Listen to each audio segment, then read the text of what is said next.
Hello दोस्तों, स्वागत है आपका हमारे channel A to Z study पे। तो आज का हमारा टॉपिक रहेगा क्लास 10th मैथ्स का चैप्टर नंबर 8 की एक्सरसाइज 8.1। तो शुरू करते हैं नेक्स्ट पेज से। चैप्टर नंबर 8 का एक्सरसाइज 8.1 का क्वेश्चन नंबर 1 ये रहा हमारे स्क्रीन पे। In triangle ABC right angle triangle eight B, मतलब B पे राइट एंगल ट्रायंगल है, मतलब B पे 90 डिग्री रहेगा हमारा। AB जो दिया हुआ है वो है 24 सेंटीमीटर, BC है 7 सेंटीमीटर। एंड डिटरमाइन क्या करना है हमको, दो पार्ट्स हैं इसमें डिटरमाइन करने के। इसमें हमको डिटरमाइन करना है sine A, sine C, cos A and cos C।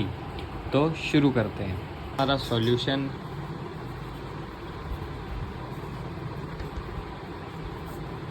इस वीडियो में मैंने आपको बताया था पाइथागोरस थ्योरम के बारे में। तो सबसे पहले यहाँ पे हम पाइथागोरस थ्योरम से लगाकर हम पहले AC की वैल्यू निकालते हैं। जैसा कि मैंने बताया था 90 डिग्री के सामने वाला हमेशा हाइपोटेनियस होगा, एंगल के सामने वाला हमेशा परपेंडिकुलर होगा, और जो बचा हुआ होगा वो हमारा बेस होगा। तो पहले सबको डिनोट कर लेते हैं कि क्या हाइपोटेनियस है, क्या बेस है, और क्या हमारा फाइंड करना है। तो जैसा कि आपको पता है AB दिया हुआ है हमको, गिवन है 24 सेंटीमीटर, BC है 7 सेंटीमीटर, और फाइंड करना है हमको AC। तो BC हमारा क्या है, B और C।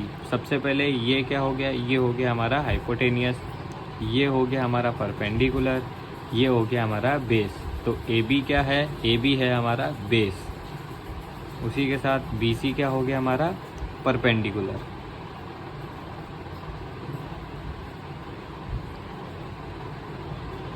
और हमारा बचा हुआ क्या है, ये हो गया हमारा हाइपोटेनियस।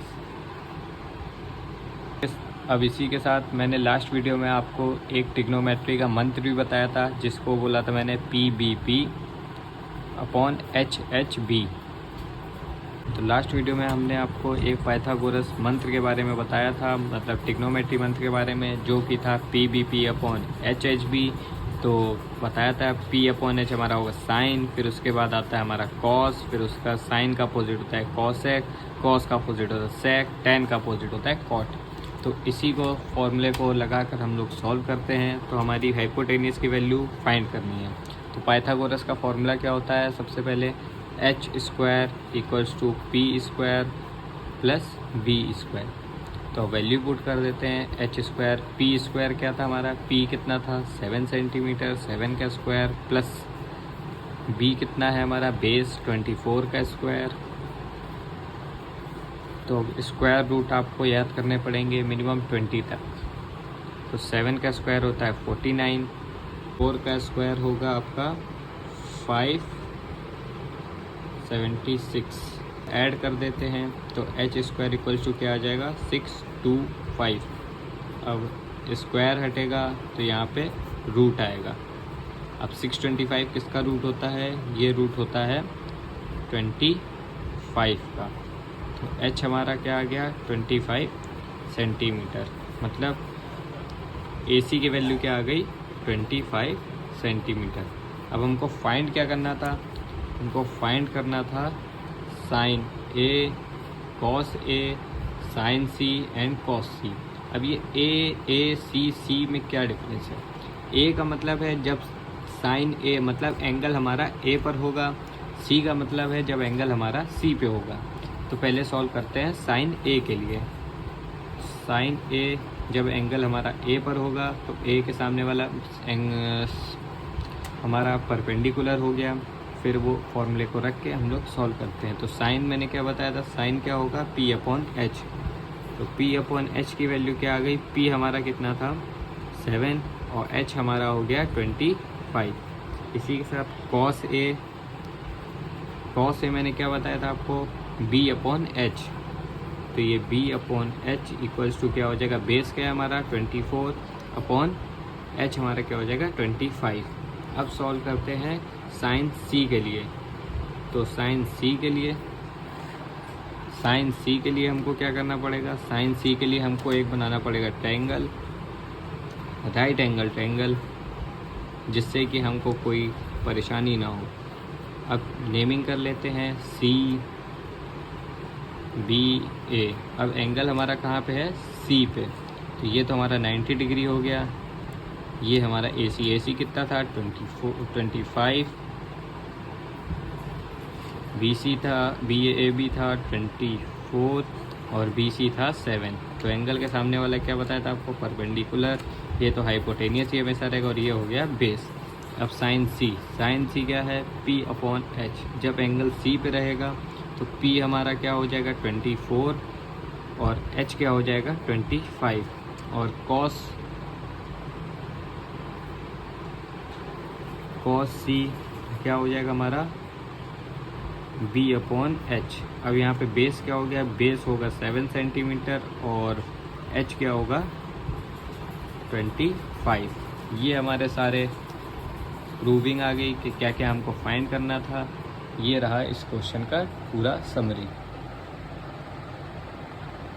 सॉल्यूशन का पीडीएफ मैं आपके नीचे डिस्क्रिप्शन में अटैच कर दूंगा, तो आप देख सकते हैं। Same as it is question number 2 भी है, जहाँ पर हमको पी क्यू की वैल्यू दे रखी है, पी के आर की वैल्यू दे रखी है और हमको फाइंड करना है क्यू आर। तो ऐसे ही आप फाइंड कर लेंगे। तो चलिए मैं करके दिखा देता हूँ। सबसे पहले एच का स्क्वायर इक्वल्स टू पी का स्क्वायर प्लस बी का स्क्वायर। अब हमको हाइपोटेनियस क्या दे रखा है 13, तो यहाँ लिख लेते हैं h इक्वल्स टू 13 सेंटीमीटर। अब एंगल कहाँ पर है इसमें, अब एंगल तो इसमें कहीं दिया नहीं हुआ है, तो अब हम लोग क्या फाइंड करेंगे। अब एंगल हमने मान लिया एंगल है हमारा आर पर, तो आर के सामने वाला क्या हो गया परपेंडिकुलर, मतलब एंगल के सामने वाला पी हो गया 12 और बेस क्या हो गया, बेस हम लोग को फाइंड करना है। तो चलिए फाइंड करते हैं, वैल्यू रखते हैं 13 का स्क्वायर इक्वल्स टू 12 का स्क्वायर प्लस बेस का स्क्वायर। अब 13 का स्क्वायर कितना होता है 169 इक्वल्स टू 12 का स्क्वायर होता है 144 प्लस बी का स्क्वायर। अब ये यहाँ प्लस में है, यहाँ जाके हो जाएगा माइनस में, तो 169 माइनस 144 इक्वल्स टू बी का स्क्वायर। अब 169 में 144 माइनस करेंगे तो आएगा आपका, यहाँ पे आ जाएगा 5, 6 में से 2 गया 2, तो ये आ गया 25 बी का स्क्वायर। अब ये रूट हटेगा, स्क्वायर हटेगा तो रूट आएगा, under root 25 equals to B, तो बी इक्वल्स टू आ गया 5 सेंटीमीटर। बेस क्या आ गया हमारा 5 सेंटीमीटर। अब वैल्यू पुट कर देंगे, आपको फॉर्मूला बताया था P B P upon H H B. हमको फाइंड क्या करना है tan, तो tan क्या होता है ये tan, तो tan बराबर क्या हो गया p अपॉन बी। तो जब tan p पे, मतलब tan p एंगल जब हमारा कहाँ पर होगा p पे होगा, तो अब p के सामने वाला हमारा क्या था, ये तो पहले हमने बेस लिया था, अब यहाँ पे ये क्या है 5। p के सामने वाला हमेशा, मतलब एंगल के सामने वाला हमेशा क्या होता है परपेंडिकुलर, तो परपेंडिकुलर क्या हो गया हमारा 5, बेस क्या हो गया हमारा 12, क्योंकि ये तो हाइपोटेनियस ही रहता है हमेशा। अब इसी के साथ कॉट आर, अब एंगल कहाँ पे होगा आर पे, तो आर के सामने वाला मतलब एंगल के सामने वाला हाइपोटेनियस मतलब परपेंडिकुलर, तो पहले कॉट देख लेते क्या होता है बी अपॉन पी, तो बेस हमारा होगा 5 और परपेंडिकुलर होगा हमारा 12। तो अब हम इसको फॉर्मूले में रख देते हैं, tan p minus cot R, तो 5 अपॉन 12 माइनस 5 अपॉन 12, तो ये इससे कैंसिल हो गया, तो आंसर क्या आया 0।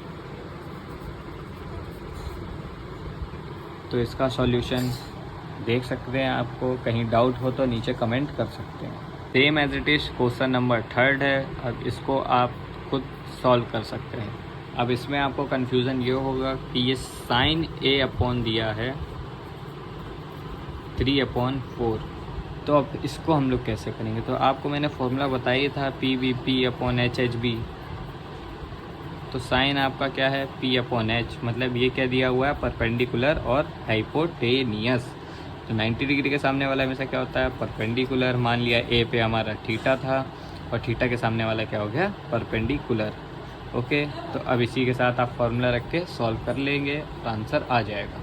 लास्ट क्वेश्चन नंबर 3 की तरीके ही क्वेश्चन नंबर 4 भी है, जहाँ पर आपको दिया हुआ है 15 cot A इक्वल्स टू 8। अब cot A इक्वल्स टू 8/15, ये यहाँ पे मल्टीप्लाई में था, ये यहाँ पे हम डिवाइड में लिया है। फॉर्मूला देखेंगे PBP अपॉन HHB, तो कॉट क्या होता है B/P। तो हमारा बेस और परपेंडिकुलर हमको मिल गया है। बेस 8 है, परपेंडिकुलर 15 है, फाइंड क्या करना है हाइपोटेनियस। तो पाइथागोरस प्रमेय लगाएंगे, h² equals to p² plus b²। तो h का स्क्वायर हमको फाइंड करना है, यहाँ p का स्क्वायर होगा 15 का स्क्वायर प्लस 8 का स्क्वायर। इसके आगे सॉल्यूशन हम कर लेंगे।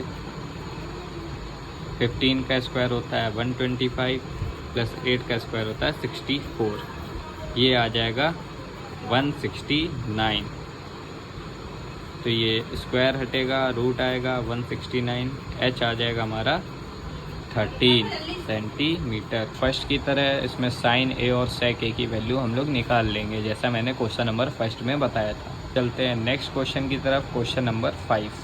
Same as it is question number 5 भी है, जहाँ पे हमको सेक दिया हुआ है, हमको कैलकुलेट करने हैं अदर, मतलब साइन फाइंड करना है, कॉसेक फाइंड करना है, कॉस फाइंड करना है, सेक फाइंड करना है, और मतलब सेक तो गिवन ही है एटलीस्ट, और टेन फाइंड करना है, कॉट फाइंड करना है। तो पाइथागोरस थ्योरम से पहले हम लोग सब निकाल लेंगे, उसके बाद रेशियोज फाइंड कर लेंगे। कोई डाउट हो तो नीचे कमेंट बॉक्स में लिख सकते हैं।